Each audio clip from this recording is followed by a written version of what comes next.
A revival preacher promised salvation, but his sermons always ended with one less sinner in town. In 1869, a preacher arrived in the Texas Hill Country, promising salvation to a town desperate for hope. But his baptisms weren't like any others. Each one ended with one less sinner in town. His sermons were filled with warmth and comfort, drawing people in with the promise of redemption. What the townsfolk didn't know was that behind his gentle words, a darker truth was lurking. This preacher didn't just cleanse souls, he sacrificed them. And the price for salvation was far more than anyone could imagine. The small town of McCulloch, nestled in the heart of the Texas Hill Country, was nothing special. Just a few dusty streets, a handful of tired souls, and the weight of the endless Texas sun beating down.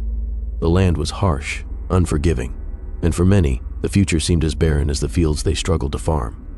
Yet, in the summer of 1869, everything changed with the arrival of one man, a preacher. At first, they weren't sure what to make of him. He wasn't like the other preachers who had passed through before.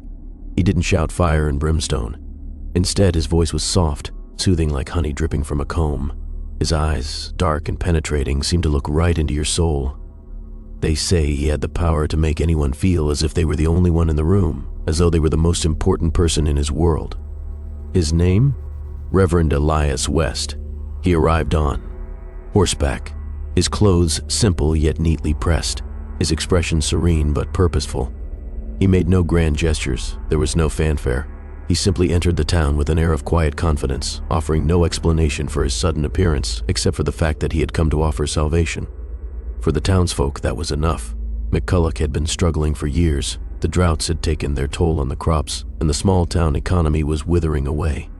People were desperate for a miracle. And when the preacher spoke, it was as if the heavens themselves had opened. "Come, my children," Reverend West would say, his voice carrying over the rows of ragged houses. "Come and hear the word of the Lord. He has sent me to guide you from the darkness and into the light. Salvation is within your grasp.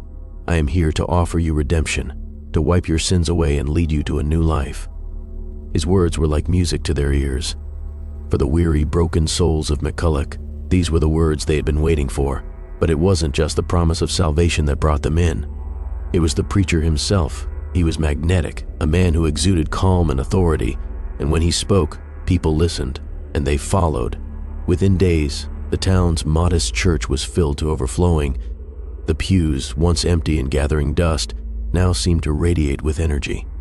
His sermons were filled with fire and conviction, but not in the way one might expect. He didn't preach about damnation. He didn't tell them they were sinners unworthy of God's grace. No. Instead, he promised them something far greater: redemption through cleansing, salvation through purification. Repent, he urged, and you will be forgiven. Your sins will be washed away. The Lord has great plans for you, but first you must be pure in his eyes. Come to me, and I will help you find your way. It wasn't long before the first baptism was scheduled. The townsfolk, filled with hope, lined up outside the church in anticipation, eager to shed the burdens of their past. For years, they had carried the weight of their mistakes, their guilt, and their shame. Now, this preacher, this man who seemed so sincere, promised to cleanse them. As the first few stepped forward, Reverend West welcomed them with a soft smile. He took their hands, leading them into the water, his words quiet and reverent as he guided them through the sacred ritual. The townsfolk watched, awestruck by the grace of it all. There was no rush, no urgency. Each baptism seemed to be a deeply personal experience. They watched as the preacher dipped each person into the cool, flowing water, whispering words of peace and salvation. But as the water swirled around the last of the baptized, something strange happened. The preacher's gaze hardened for just a moment, and for a fraction of a second, there was a flicker of something cold in his eyes. But it was gone almost as soon as it appeared. He smiled again, serene and calm, and dismissed the gathered crowd with soft, comforting words. That night, the first person to disappear was Peter Henson. A troubled man, known to be a heavy drinker and a gambler, he had found solace in the preacher's words. He had confessed his sins and walked into that baptism with the hope of a fresh start. But after the ceremony, he was gone. No one saw him leave. No one heard him. He simply vanished. At first, people thought little of it. Henson had been a man of questionable character.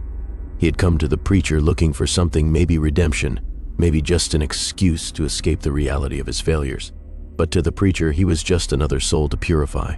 Days passed, and there was no word from Peter. No one could find him.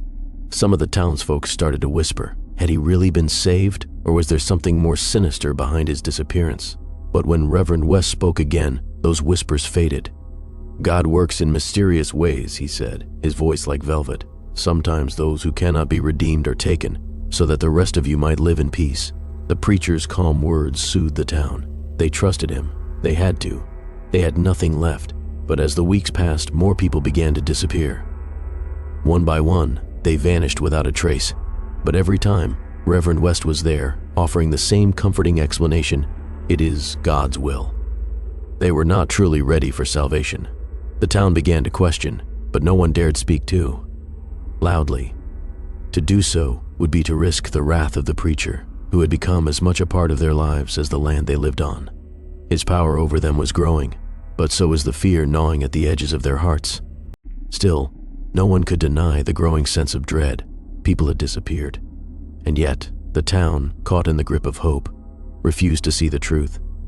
They were trapped in the preacher's web, a web woven with the promise of salvation and the price of their very lives. But the preacher wasn't done.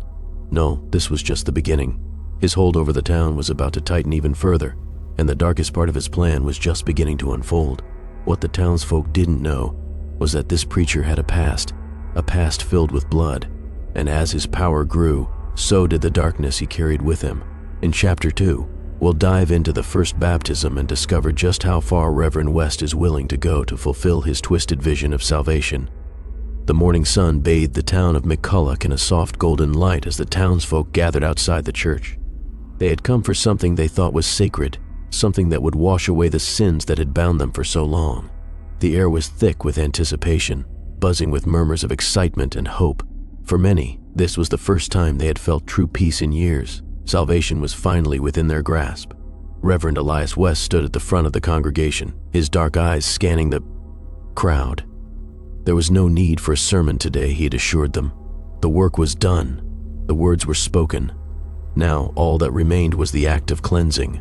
"The time has come," he said softly, his voice flowing like a river, gentle yet commanding. "Today, my children, you shall be reborn." The preacher's words felt like a balm to their weary hearts. The sense of unity in the crowd was palpable, as if they were about to embark on a journey together that would change their lives forever. It was a feeling that no one could deny. They had found the salvation they had been searching for, and it came in the form of Reverend West's baptism. As the first man stepped forward, the preacher's eyes glimmered with something dark, something none of the townsfolk could see. It was fleeting, a shadow passing across his gaze. But for just a moment, it felt as if the preacher was no longer the compassionate savior they thought him to be. No, there was something far more calculating beneath that serene expression.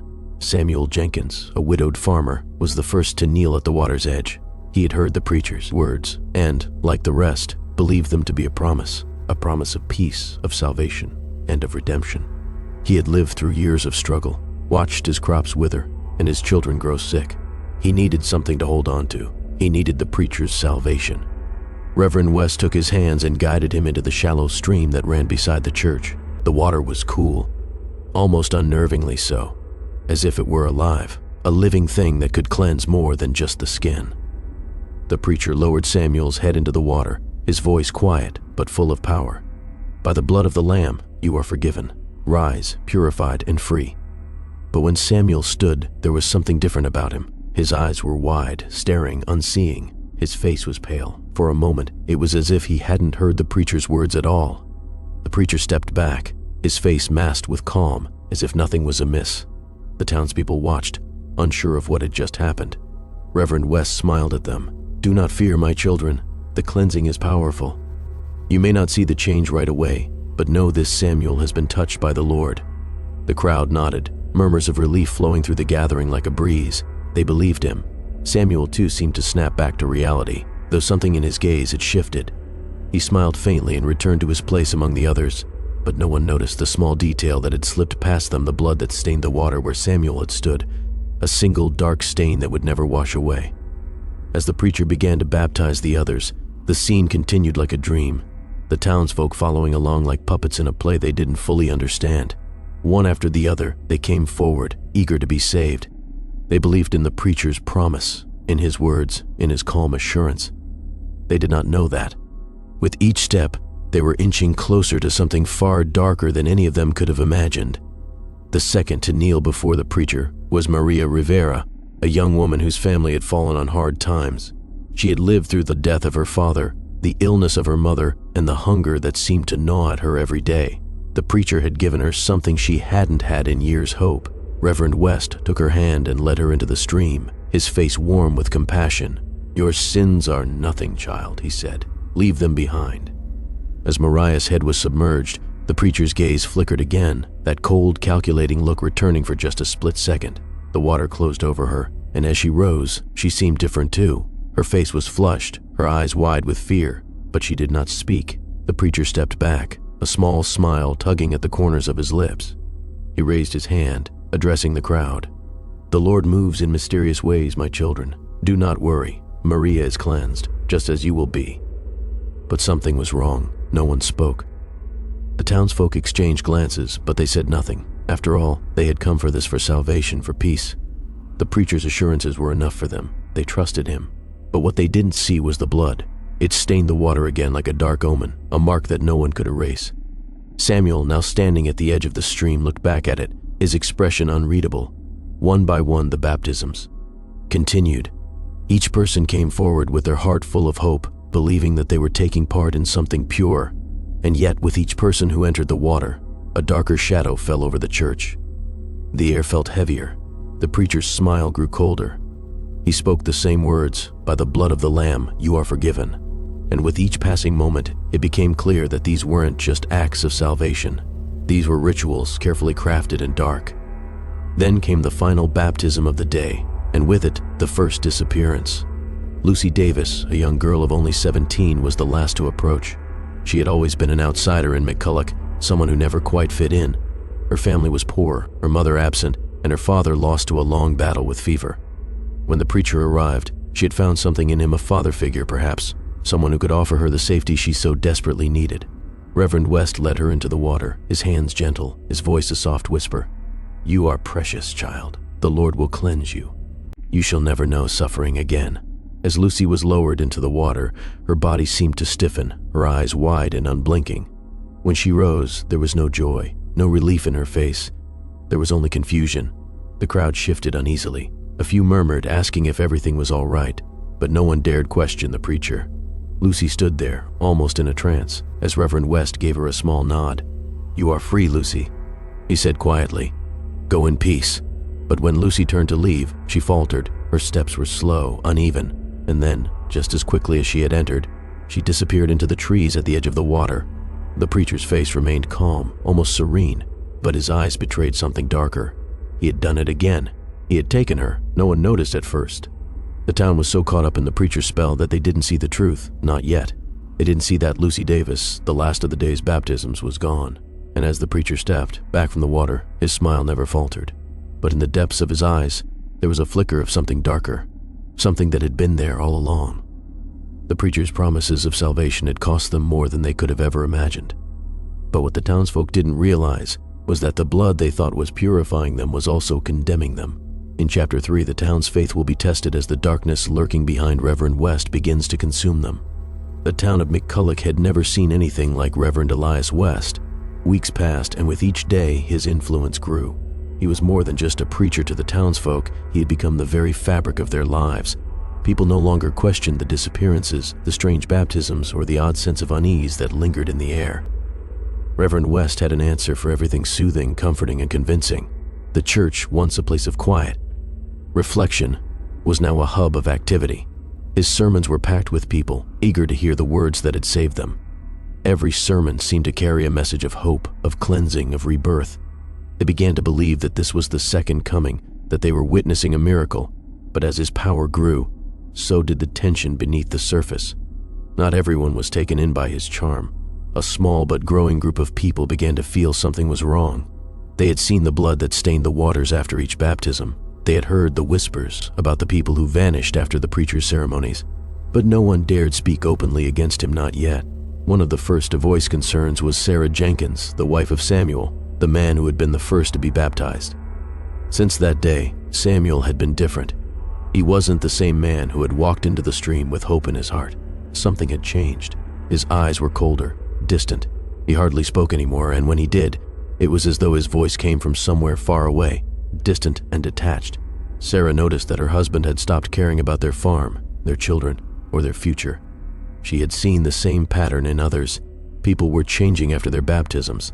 They seemed to lose something, a part of themselves that they could never get back. But when she tried to talk to others about it, they dismissed her concerns. "Don't be foolish, Sarah," they said. "The preacher is sent by God. You've seen the miracles. People are being healed. Their souls are being cleansed. He is the Savior we've been waiting for." But Sarah's gut told her otherwise. Something wasn't right.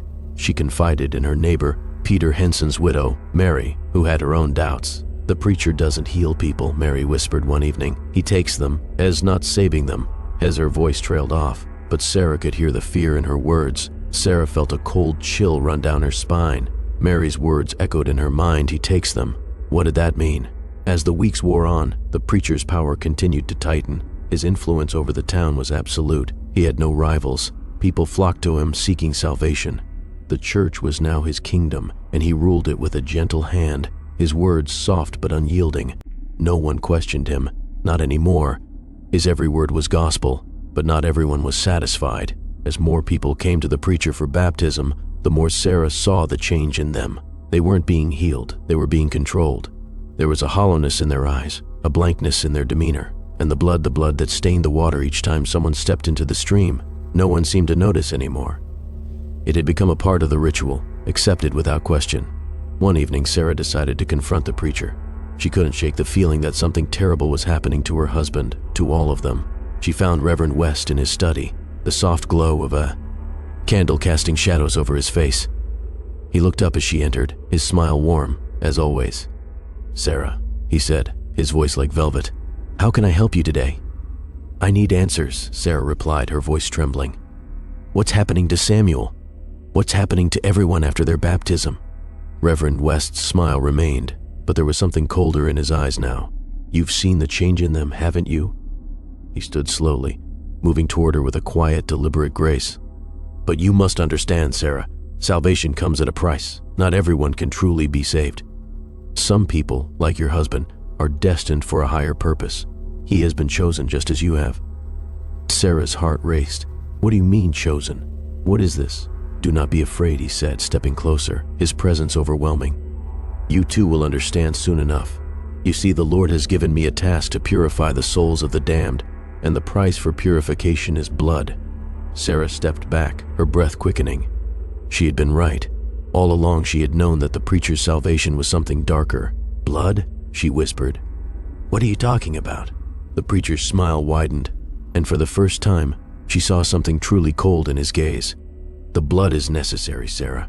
It's not just about forgiveness. It's about power. And for power to be complete, sacrifices must be made. But don't worry, my dear. You will understand soon. The blood purifies. The blood saves. Without it, none of us would have.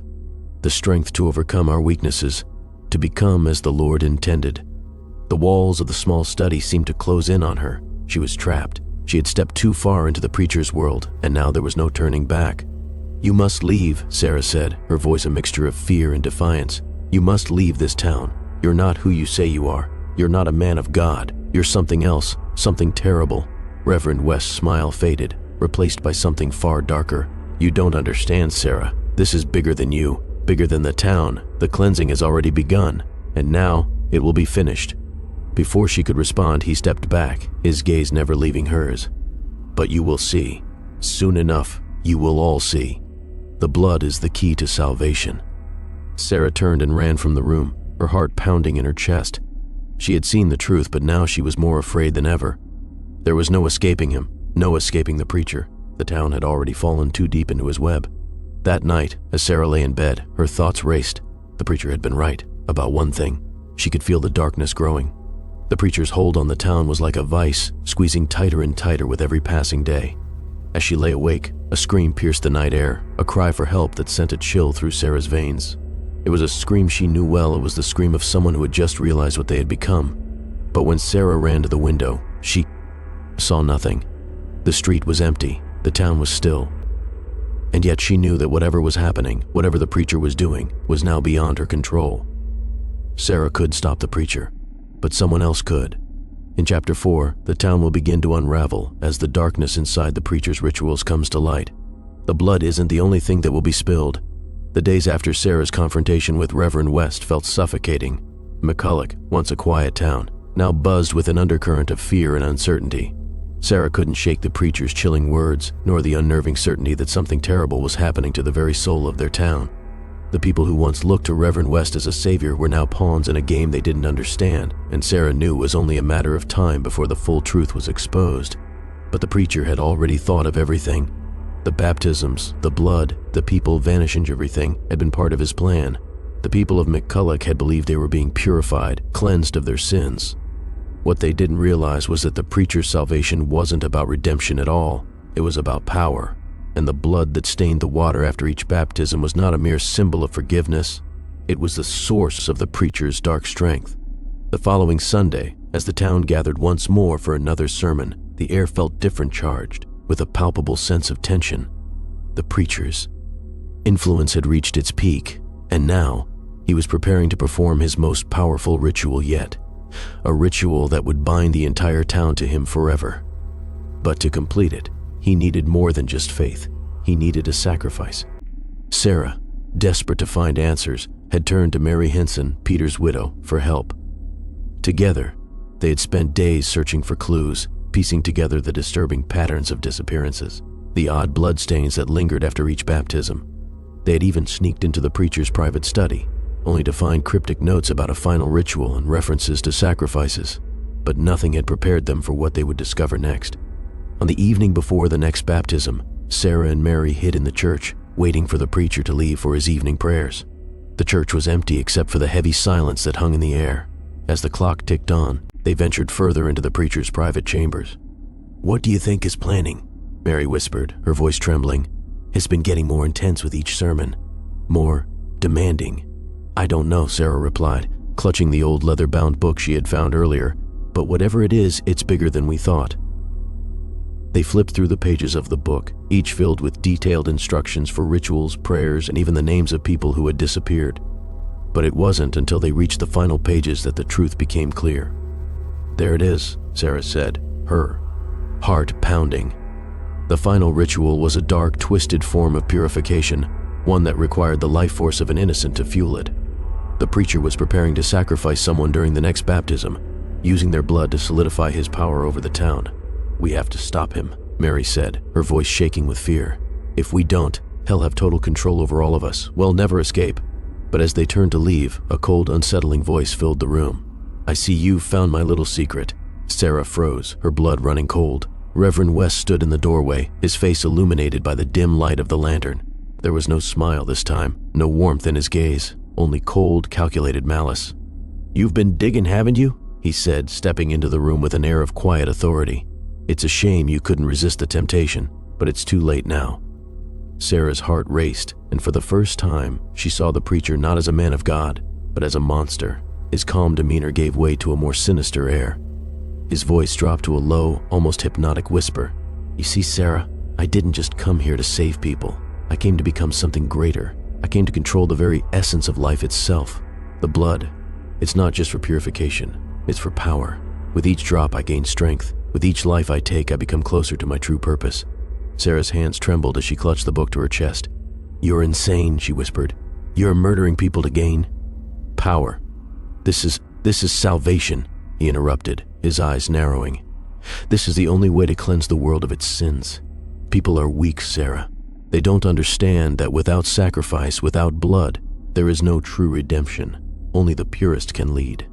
And I am that leader." At that moment, the sound of footsteps echoed down the hall, and the doors to the church creaked open. The townspeople had begun to gather, their faces eager, their hearts full of expectation. The preacher turned toward them, a smile creeping back onto his lips. "It's time," he said almost gently. "Time to witness the true power of salvation." Sarah and Mary exchanged desperate glances. They had no time to waste. They had to stop this. But how? As the townsfolk gathered around the baptismal font, Sarah's mind raced. She had to warn them. They couldn't let the preacher finish the ritual. But she couldn't do it alone. And then, as if a bolt of lightning had struck her, an idea flashed into her mind. "Mary," Sarah whispered urgently, "the bell. We can use the church bell to alert everyone. It's the only way to get them to stop the ritual." Mary nodded, understanding the gravity of the situation. They had to act fast. While the preacher prepared the water, reciting his dark incantations, Sarah slipped out of the room, making her way toward the bell tower. The weight of the moment was crushing. The town was on the verge of becoming his forever. If they didn't stop this, the preacher's power would be unstoppable. From the tower, Sarah pulled the rope with all her strength, the sound of the bell ringing out through the night like a warning. The townspeople stopped, confused, unsure of what was happening. But it was enough to break the preacher's concentration. He spun around, his eyes flashing with fury. "No," he shouted. "You're too late." The preacher ran towards Sarah, but by the time he reached the tower, the townsfolk had already begun to gather, murmuring among themselves. Fear had begun to spread, and for the first time, the preacher's control faltered. "You see, Sarah," Reverend West spat, "you've broken the illusion, but it's not over. You can't stop what's already begun." He lunged at her, but Sarah, desperate, pulled the rope again. The bell rang louder, a desperate call for help. The preacher's face contorted in rage as the town, now on alert, began to realize what had been happening. In that moment, as the preacher's mask slipped entirely, Sarah realized the truth. The blood wasn't just the price of salvation, it was the very thing that had given him power. And if the town didn't stand together, they would all fall under his control. The town had begun to wake up to the preacher's twisted plan, but it was already too late for some. The final ritual was still in motion, and the battle for McCulloch's soul was only beginning. In Chapter 5, the town will face a reckoning unlike any they've known, and the preacher will stop at nothing to finish what he started. The bell continued to toll long after. Sarah had pulled the rope, its echo reverberating through McCulloch's dusty streets. The sound was a call to arms, a desperate plea that pierced the heart of every man and woman in town. For the first time, they stopped and listened. The veil of devotion that had clouded their minds was beginning to lift, just as Sarah had hoped. But Reverend Elias West was not a man who would give up so easily. The moment the bell sounded, he knew his control over the town was slipping. He was not about to let a mere bell interrupt the perfection of his plan. As Sarah scrambled down the tower steps, heart racing, she could see the faces of the townsfolk gathered in the churchyard, their expressions a mixture of confusion, fear, and dawning realization. They had been drawn into his web, believing his words were sacred, but now they were starting to see the cracks in the illusion. Reverend West had promised salvation, but Sarah had revealed the truth. His rituals weren't cleansing them, they were feeding his insatiable hunger for power. The preacher, his face twisted in fury, emerged from the shadows, his eyes locked onto Sarah with a cold, calculating stare. His voice, once warm and comforting, was now laced with venom. "You think you've won, Sarah?" His voice boomed, cutting through the air. "You've only just begun to see the power I hold. You're too late to stop it now." Sarah stepped forward, her heart pounding in her chest, but she stood tall. "It's over, West. The townsfolk are waking up. They know the truth now. You won't be able to deceive them anymore." The preacher chuckled darkly. "Do you think it's that simple? You think you can just pull a rope and shatter everything I've built? You're wrong. I am their salvation. They need me, and no matter how hard you try, you won't stop what's already in motion." The crowd murmured nervously, casting uncertain glances at one another. Some seemed to be swayed by the preacher's words, unsure of what to believe. Others, like Mary and Sarah, stood firm, their resolve strengthening. But the tension in the air was palpable. The town was divided, caught between the preacher's manipulation and the grim truth of his actions. "I've seen what you've done," Mary said, her voice steady but filled with anger. "I've seen the disappearances. I've seen the blood. You're not a man of God. You're a murderer." The preacher's eyes flickered, the smile fading from his face as he took a step toward Mary. "You don't understand, do you? This is the way. This is the only way to cleanse the world of its impurities. People are weak, lost in their sin. I am the vessel through which God's will is done." But Sarah wasn't done. She took a deep breath and faced the crowd, her voice rising above the preacher's. "Look around you," she said, gesturing to the people of McCulloch. "Look at the fear in your eyes. Look at what has happened to you. We were promised salvation, but instead, we've been fed lies. We've been used to feed his hunger for power. This man is not our savior, as the one who's been leading us to our doom." The crowd shifted uneasily. Sarah could see the flickers of doubt now. The townsfolk were beginning to question everything they had believed. The preacher's grip was loosening, but not without a fight. "You think you can turn them against me?" Reverend West sneered. "I've built this town with my own hands. I've given them hope when there was none. I've made them stronger, purer, through my power." He turned toward the crowd, his voice taking on a persuasive tone. "And you would have them believe lies? That I am the villain? I am their salvation. They know it, and they will follow me." For a moment, the preacher's words seemed to hold sway. A few of the townsfolk hesitated, torn between the comfort of the preacher's promises and the unsettling truth Sarah had unveiled. But then, something unexpected happened. A voice, soft but firm, broke through the tension. Hez, lying. It was Samuel Jenkins, the man who had once been so sure that the preacher's baptism had saved him, the man who had watched as others were consumed by the preacher's rituals. He stepped forward, his face pale but determined. "I've seen what is done. I've felt it," Samuel said, his voice shaking but resolute. "I thought I was saved. I thought I was free. But every day since my baptism, I've felt something hollow inside me, something dark. I've been a puppet, dancing on his strings. But not anymore. I am not his pawn." The preacher's eyes widened and his expression darkened. "You dare turn on me, Samuel? After everything I've done for you?" Samuel shook his head. "You haven't done anything for me. You've taken everything. My will, my soul, I'm done. I'm not going to let you take anyone else." The crowd was silent for a moment, and then, like a wave, whispers spread through the townspeople. They began to look at one another, realizing the same truth. Reverend West was not their savior. He was a manipulator, a monster, and they had been his victims. "You've been using us," another voice called out, this one from the back of the crowd. It was Peter Henson's widow, Mary. "You've been sacrificing us to feed your own power." The preacher's face twisted in fury. "You're all fools," he shouted, his voice rising to a deafening roar. "You don't know what you're meddling with. You're nothing without me. Without my power, you're lost. Do you really think you can defeat me? I've already given you everything." As he spoke, something strange happened. A sharp gust of wind blew through the town square, and the skies darkened, as if the heavens themselves were reacting to the preacher's words. The preacher's hands trembled with rage, and for a moment, he seemed almost human. Not the divine figure he had appeared to be, but a man on the edge of losing everything. "You think you can stop me?" he hissed. "You can't. I am beyond salvation. I am the chosen one. The blood flows through me. You'll never be rid of me." But the preacher was wrong. The townsfolk had finally seen the truth. The preacher wasn't a god. He was a man, with a dark, twisted hunger for control, and he had taken far too much. They had taken their first step toward freedom. In an instant, the townspeople surged forward, breaking free from the preacher's grasp. They turned away from him, their faces filled with determination. They would not let him control them any longer. They would fight to break free of his dark influence.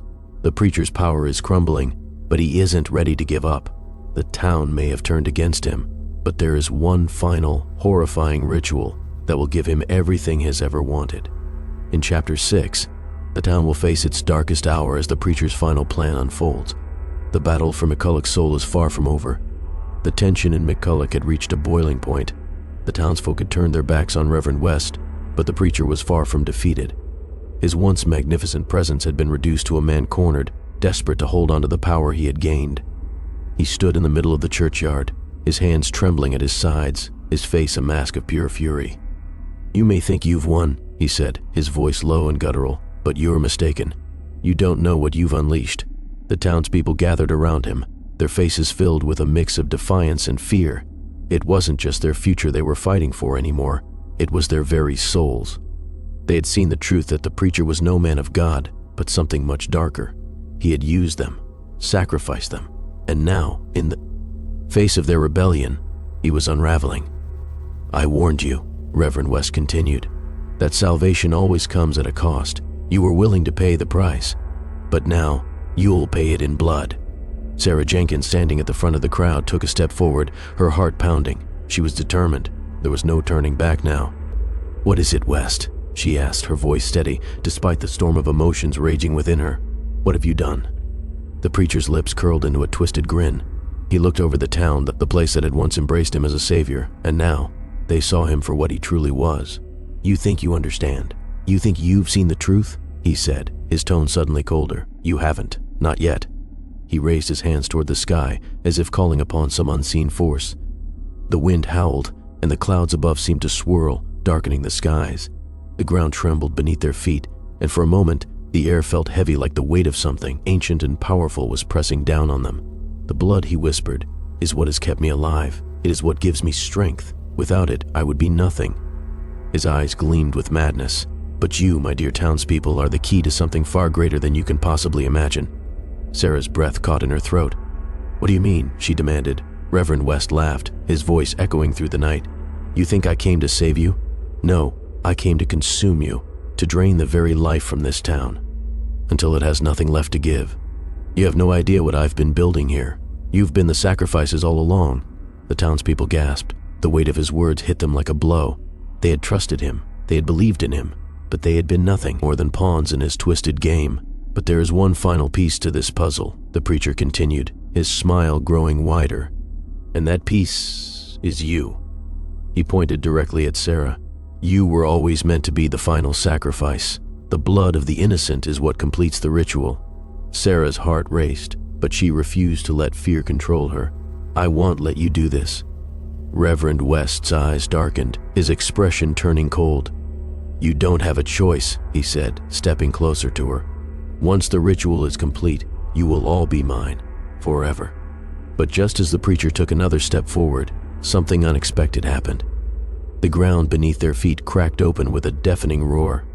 The earth trembled violently, and a burst of light erupted from the cracks, blinding everyone around. The preacher staggered back, his eyes wide with shock. "What is this?" he gasped. From the cracks in the earth, a massive figure began to emerge. It was an ancient, shadowy form, something far older than anything the preacher had ever encountered. The very air around it seemed to pulse with dark energy, the power far beyond anything the preacher had ever claimed. "No!" West shouted, his voice cracking with fear. "This is my power. I am the one who controls you." But the figure ignored him, its glowing eyes fixed solely on the preacher. It reached out, its hand like a claw, and in an instant it seized him, pulling him into the depths of the earth with a force that was impossible to resist. The preacher's scream echoed through the night as he vanished, swallowed by the darkness he had unleashed. For a long moment, the town stood in stunned silence. The figure that had emerged from the cracks in the earth began to fade, its purpose fulfilled. The power that had once belonged to Reverend West now dissipated, leaving nothing but a heavy silence in its wake. Then, as the light began to return to the sky, the townspeople slowly began to understand what had just happened. "Is it over?" Mary asked, her voice trembling. "Is he gone?" Sarah nodded, her own voice barely a whisper. "Yes, has gone. The town is free." The townsfolk gathered together, their faces filled with a mixture of relief and disbelief. They had survived. They had broken free from the preacher's twisted grasp. But even as they embraced the freedom they had so longed for, Sarah knew that their lives would never be the same. The darkness they had faced would never truly leave them. The preacher's legacy, though gone, would haunt them forever. The preacher may be gone, but the town's battle isn't over. The figure that intervened had a purpose, and there are forces at play far beyond the preacher's understanding. The town of McCulloch had been forever changed. Though the preacher was gone, the silence that followed his departure was not one of peace, but of unease. The streets were eerily quiet, the weight of the recent events hanging over every conversation, every movement. People glanced at each other with suspicion and guilt, unsure of how to reconcile the salvation they had believed in with the horrors they had experienced. They had been pawns in Reverend West's twisted game, and though they had escaped, the scars would never fade. Sarah Jenkins walked the streets of the town, her heart heavy with the weight of the truth. The preacher may have been gone, but she couldn't shake the feeling that something had been left behind. The presence of the ancient figure that had swallowed him whole, pulling him into the very depths of the earth, lingered like a shadow. It was as though the preacher's evil had not been vanquished, but merely displaced, finding a new home in the heart of the land itself. She had tried to warn them, tried to tell the townsfolk that they were being led into darkness, but there was more to it, more that no one could have ever predicted. The preacher's rituals, his promises of salvation, had been nothing more than a smokescreen. The bloodshed, the lives he had claimed, were only part of a far more sinister plan. Sarah stopped in front of the church, her eyes lingering on the place where the preacher had once stood, his words weaving through the hearts of the town like a spell. The church was quiet now, the doors closed. The once sacred space now just another building, another reminder of the manipulation they had all fallen victim to. As she stared at the building, she felt a chill run down her spine. Something was wrong. Something was still out there. A voice broke her reverie. "Sarah, you all right?" She turned to find Mary Henson standing beside her, her face pale, her expression haunted. The widow had been one of the first to see the truth, but like Sarah, she couldn't shake the sense of unease that still clung to the air. "I don't know," Sarah admitted, her voice barely above a whisper.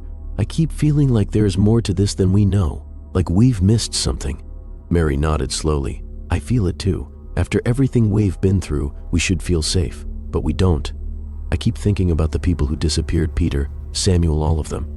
What happened to them?" Sarah's stomach twisted. She had asked herself that same question 100 times. The preacher's rituals had taken so much from the town, and though he was gone, it felt as though the darkness had not left them. It had merely shifted, waiting. "Do you think they were truly lost?" Sarah asked. "I mean, the ones who vanished. Do you think they're gone for good?" Mary hesitated, her face drawn with fear. "I don't know, but I feel like we've only uncovered part of the truth. I keep thinking, what if they weren't just taken? What if they were changed?" The words hit Sarah like a punch to the gut. What if they weren't gone at all? What if they had been turned into something else? Something that had been used to fuel the preacher's power? The thought chilled her to the bone. Before she could speak, a commotion erupted down the street. People were gathered in a circle, murmuring anxiously. Sarah and Mary exchanged a glance, both feeling a sense of dread. They moved toward the crowd, their hearts pounding in their chests. As they reached the center, they saw what had drawn everyone's attention. It was a body, a man's body. It was lying in the dirt, lifeless, with a twisted, unnatural expression frozen on his face. His skin was pale, his eyes wide open but unseeing. But what made Sarah's blood run cold was the bloodstain that surrounded him, soaking into the earth beneath him. "Who is it?" Mary whispered. One of the townsfolk stepped forward. "It's John Allen, the blacksmith. He was found by the old mill. No one knows what happened. He was just lying there." Sarah knelt beside the body, her hands trembling as she reached for his wrist, checking for a pulse. There was nothing. The man was cold, lifeless, but as she looked closer, something caught her eye. There in the center of his palm was a mark, a symbol burned into his skin, a symbol that looked eerily familiar. It was the same symbol she had seen in the preacher's study, the same mark that had been etched into the pages of his ritual book. "What is this?" Sarah murmured, tracing the symbol with her finger. Her mind raced, the pieces of the puzzle slowly falling into place. The ritual, the blood, the sacrifices. It was all connected. But what was the preacher's true plan? What had he truly been preparing for? Suddenly, a chill filled the air. The sky above darkened, as though the heavens themselves had turned their gaze upon the town. The wind picked up, howling through the streets, swirling around Sarah and Mary, tugging at their clothes. "This isn't over," Sarah said, her voice barely audible. He never intended to save anyone. He was building something dark. Mary stepped back, her eyes wide with fear. "What do you mean?" Sarah's gaze locked onto the symbol on John Allen's palm.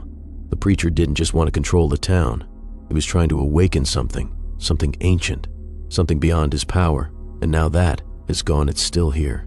The wind seemed to howl louder now, as though it were responding to her words. The earth trembled beneath their feet once again, and the ground split open in front of them. From the cracks, something began to emerge, not a figure, but a presence, dark, malevolent, and ancient. It was the same power that had intervened before, the force that had consumed the preacher. But now, it was coming for the town. What is this?" Mary gasped, stepping back. Before Sarah could answer, the earth cracked open further, and a shadowy figure emerged from the depths. This time, it wasn't just a force of darkness. It had form, a monstrous presence that loomed over them. The preacher's influence was far more than they had ever imagined. The ritual hadn't been about saving souls. It had been about opening a doorway that would let in something far darker than they could ever comprehend. The preacher's death didn't stop the darkness he had unleashed. In fact, it was only the beginning. McCulloch had been left in chaos. The earth trembled, the sky was dark, and the winds howled as the force Reverend West had unleashed spread its terror over the town. Sarah Jenkins, her heart racing, realized that the preacher's death hadn't severed the power he had invoked. It had only awakened something darker, something ancient. The beast that had emerged from the earth was no longer just a presence. It had taken form, a towering, shadowy creature whose very presence seemed to choke the life out of the town. People ran in panic, but Sarah, determined to end this once and for all, stood her ground. "We have to stop this," Sarah said, gripping Mary's arm. "We can't let this thing spread. We need to destroy the symbol." Mary, her voice trembling, replied, "How? The preacher's rituals, what do we even do?" Sarah's eyes locked onto the church, the source of it all. The church is where it began. The symbol, the blood, it's all tied to this place. They rushed toward the church, where the air was thick with dark energy. Inside, the altar stood like a monument to the preacher's manipulation. The mark that had been burned into John Allen's hand glowed faintly on the stone walls. Sarah knew that destroying the symbol was the key to breaking the beast's hold. "We need fire," Sarah said urgently, "to burn it away." Mary found a torch, and together they approached the symbol. As they set it alight, the ground trembled beneath them. The beast outside roared, its cries filled with pain and rage. Flames licked at the stone, and to their horror, the fire began to spread not just through the symbol, but across the entire church. The air grew thick with heat, and the walls seemed to come alive, pulsing with the fire's energy. "This is worse than we thought," Mary shouted, her voice laced with panic. "We're destroying more than the symbol." But Sarah couldn't stop now. The creature, bound to the church by the ritual, was growing weaker with every flame. They had to finish it. "Run!" Sarah screamed, pulling Mary toward the door. Behind them, the church began to collapse in on itself, the fire consuming everything. The beast's shrieks grew louder, its form dissolving as the town's dark influence burned away. Outside, the town was still, the storm clearing. The creature was gone, its presence eradicated by the fire, but the damage was done. The preacher's legacy had left its mark on McCulloch. The townsfolk, emerging from hiding, saw the devastation. They had been freed, but the cost was undeniable. Sarah knew the town would rebuild, but they would never forget the darkness they had faced. The battle for McCulloch's soul may have ended, but the world is filled with untold secrets. The ashes of the church were still smoldering. The remnants of Reverend West's twisted rituals left to burn away under the fading light of the storm. The town of McCulloch stood in silence, but the air was heavy, filled with the weight of the ordeal they had just survived. The beast was gone. The preacher's reign of terror had ended, but the scars he had left on their hearts would never fade.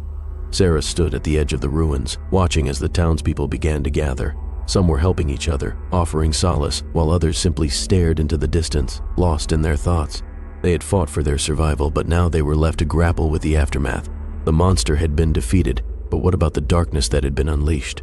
"It's over," Mary whispered, standing beside Sarah. "We've survived." Sarah didn't answer right away.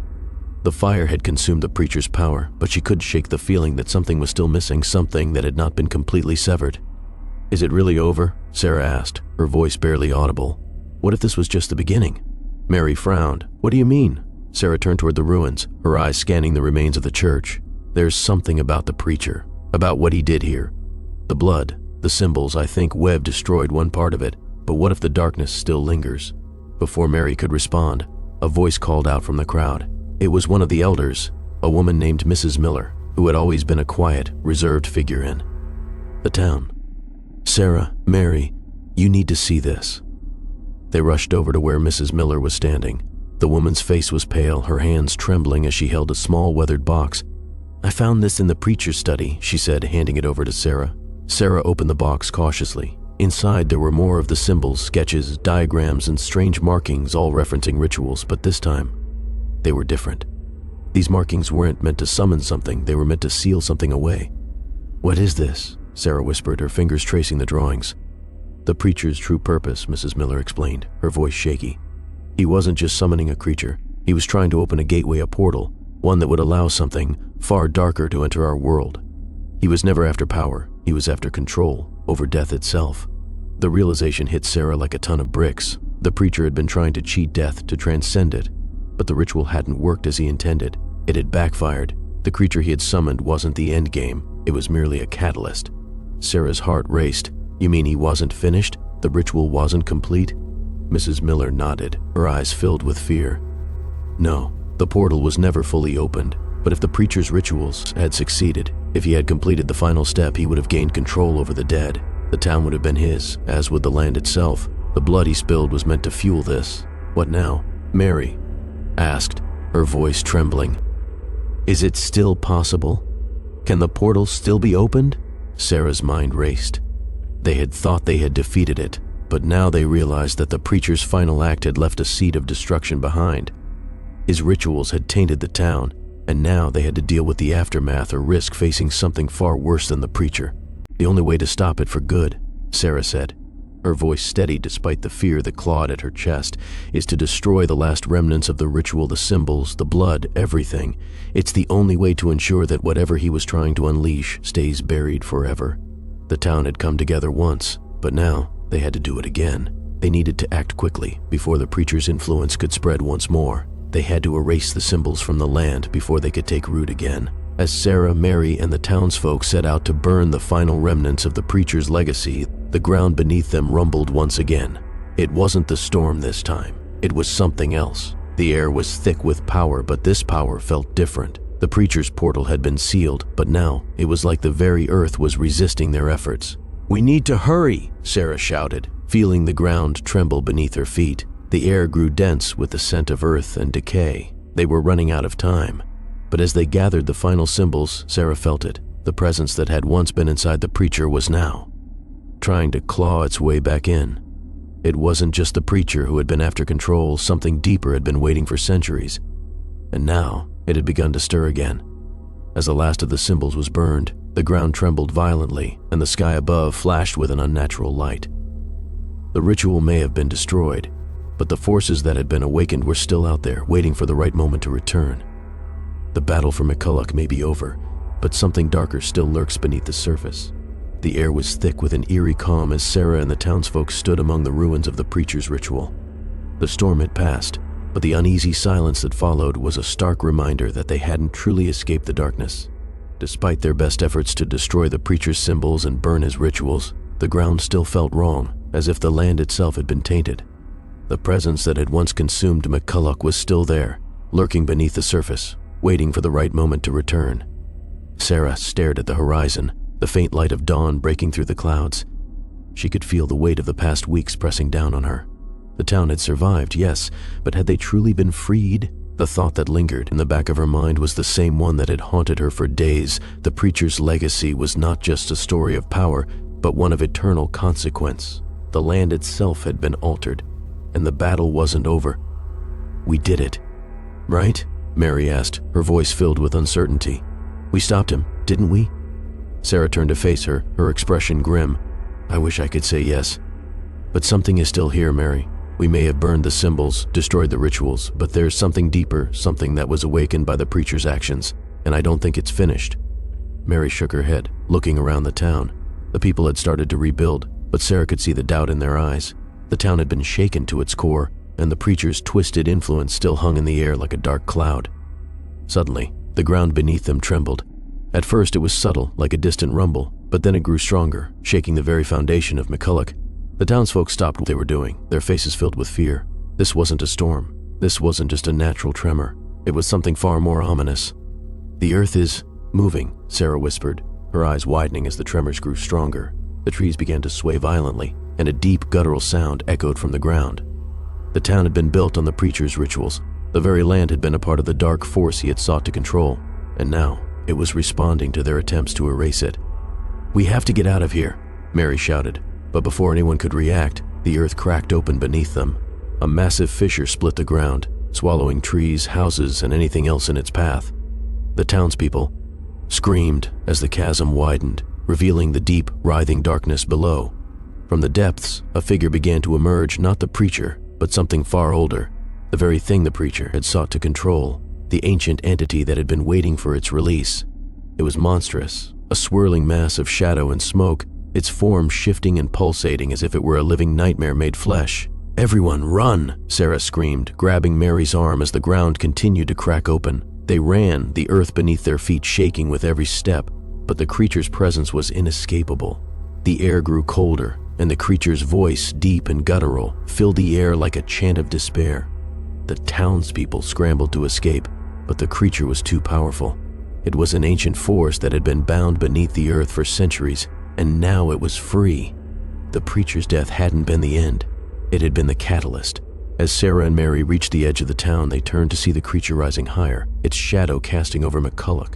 It wasn't just the town that was at risk anymore. The land, the earth itself, was in its grasp. "No, we can't let it win," Sarah shouted, her heart racing. She turned to Mary. "We have to stop it." Mary looked back at the creature, her eyes wide with terror. "How? How can we stop it?"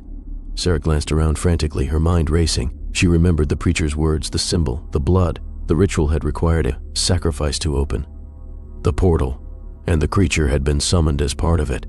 If they could reverse it, if they could seal the wound in the earth, there's still one chance, Sarah said, her voice filled with urgency.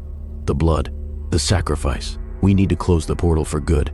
But as she spoke, the creature's form shifted again, and a deep, terrifying laugh rumbled from the abyss below. Too late, the creature said, its voice like thunder. The door is open. You cannot close what has already begun. The townsfolk, Sarah and Mary, realized the truth. They had faced a battle against an entity far beyond their comprehension. The preacher's influence had opened a doorway, but the cost of closing it was steep. As the creature rose into the sky, McCulloch was lost its people, consumed by the darkness they had unleashed. The final sacrifice had been made, and it was too late to reverse the consequences. The story ended with a chilling thought. Some doors, once opened, can never be closed. The world is filled with doors that lead to unimaginable horrors, and sometimes, no matter how hard we fight, those doors are destined to stay open forever. Final payoff, the town of McCulloch was no more. The once thriving community, filled with hope and faith, had been swallowed by the very darkness it had tried to escape. Reverend West's twisted rituals had opened a doorway to an ancient, unimaginable force, and in the end, the price of salvation had been too high. Sarah and Mary, standing at the edge of the devastation, watched as the creature loomed over the ruins. The battle they had fought, the sacrifices they had made, had all been for nothing. The town, its people, their lives, it was all gone. The darkness had consumed them all. In that final, desperate moment, Sarah realized the horrifying truth. The preacher's legacy wasn't just about control.